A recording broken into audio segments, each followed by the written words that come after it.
talaga. O paano? Puro gulay at prutas ka, ganon? Eh, ganun na nga. Kaysa naman sumakit yung tiyan ko. Tama. Dahil na lang kainin mo. Total, amoy kambing ka naman. Eh, sobrang makasalita. Gusto mangyari, ha? Ano? Totoo naman. Bakit? Ayan na naman mag-aaway sa harap ng pagkain. Huwag na nang ganyan. Hindi tama yan. Eh, ito kasi. Hoy, kung ako amoy kambing, ikaw naman mukhang kalabaw na may ribbon sa ulo. Yes! Lalabas ako sa TV. Kita mo. Parang imposible. Anong imposible? Eh, tinawagan na nga si ma'am ng producer. Kung lalabas siya sa TV, dapat pumasok muna siya. Ang nipis ng TV, hindi kasya si ma'am dyan. Ano? Paano magsiselos yun? Hindi naman babae yun. You know, I don't get that. Tommy, simple lang. Kapag bakla yung pagsiselosin mo, dapat bakla din ang gagamitin mo. Oo nga, dapat si Patrick na lang ginamit mo eh. Hindi ka pang babayad 500, hotdog lang, okay na yan eh. Hi, Tommy! May hotdog ka ba?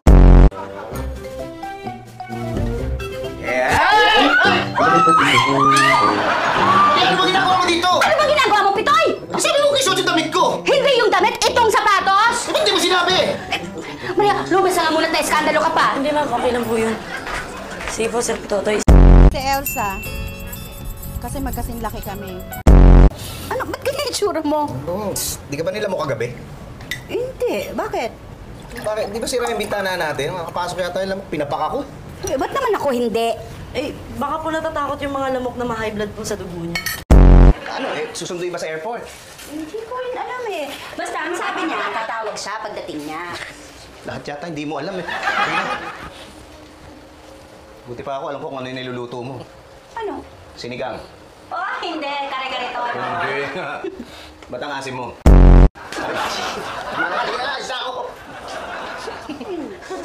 Ang sweet niyo talaga ni Sir, no? Ano ka ba, ate baby? Hindi kaya. Sinabi na nga ni Sir na maasim eh.